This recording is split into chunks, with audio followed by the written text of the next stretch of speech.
Olá, graça e paz. Você já ouviu falar sobre ressignificação? É uma palavra que eu tenho escutado muito ultimamente e ela geralmente está associada a algo que adiciona coisas boas à vida humana. Mas hoje eu quero fazer um processo meio que inverso aqui. Eu quero usar a palavra ressignificação para adicionar sofrimento à nossa vida. Calma, deixa eu explicar para você. Por vezes nós ouvimos por aí que aquele que chega a Jesus tem todos os seus problemas resolvidos e que não vai mais passar por sofrimento, ou pelo menos não deveria. Mas a questão é que, biblicamente falando, isso não é possível, porque o Novo Testamento traz para nós uma ressignificação do sofrimento. Por exemplo, no Antigo Testamento, o sofrimento era uma grande prova de que o ser humano estava em desacordo com a vontade de Deus. Basta ler Deuteronômio 28. O sofrimento era uma prova de que Deus havia abandonado aquele ser humano ou que aquele ser humano precisava voltar ao caminho de Deus. Mas eu trouxe aqui um texto que não é isolado do Novo Testamento, que nos fala exatamente o contrário. Veja o que diz Romanos 5, do 1 ao 5.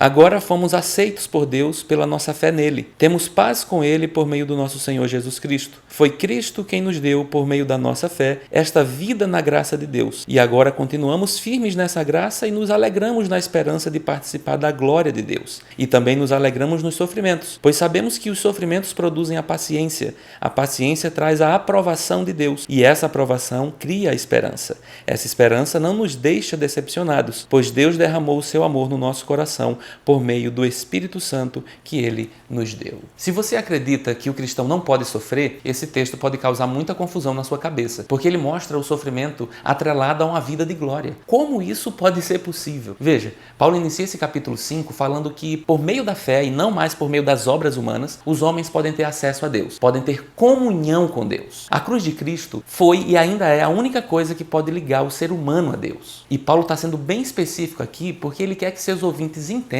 que Deus é acessível não porque eles são bons, porque vão ao culto ou porque oram de madrugada. Muito pelo contrário, nada há no homem que possa fazê-lo ser agradável a Deus. Jesus tornou possível a chegada a Deus e ainda garante a permanência, ou seja, nem mesmo temos forças para permanecer, porque isso também vem de Cristo. Pessoal, tudo isso é glorioso e fantástico e é uma grande honra sem dúvida, mas Paulo agora chama a atenção para algo decorrente dessa glória que é o sofrimento. E agora complicou, né? Como pode um cristão passar pelo sofrimento? Talvez isso seja difícil para a gente imaginar ou falar numa época tão dourada como nós vivemos hoje, onde inclusive pregadores que dizem que estão pregando a Bíblia, que negam totalmente o sofrimento. Mas os próprios ouvintes de Paulo e todos os autores do Novo Testamento sabem muito bem o que é isso. A verdade é que era difícil ser um cristão em Roma e ainda é difícil ser um cristão hoje, porque o mundo é um lugar hostil aos que amam a Deus. E agora Paulo usa algumas palavras para descrever a ressignificação do sofrimento na vida do cristão. Ele diz que os sofrimentos, ou seja, as pressões da vida em um mundo sem Deus, produzem paciência. Por quê?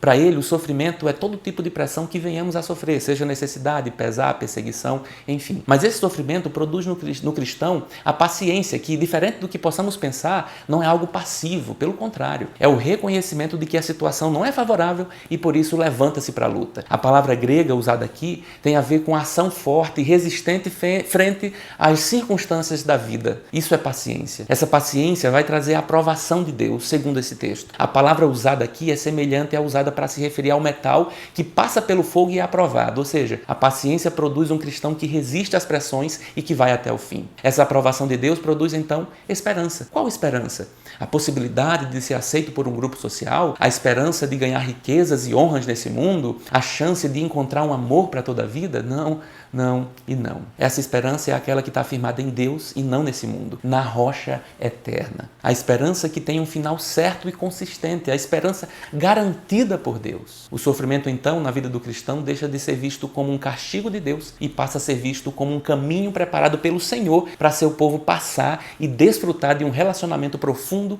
e sincero com Ele. Não nos relacionamos com Deus para que Ele amenize nosso sofrimento ou nos dê o que nós estamos pedindo. Muito pelo contrário, nós já temos tudo o que precisamos. Foi Ele quem nos deu. E agora o nosso relacionamento com Ele é por amor. E a vida aqui, tão cheia de desafios, ela nos empurra para Ele. É por isso que aquela antiga canção diz assim: "Oh, que paz perdemos sempre, oh, que dor no coração."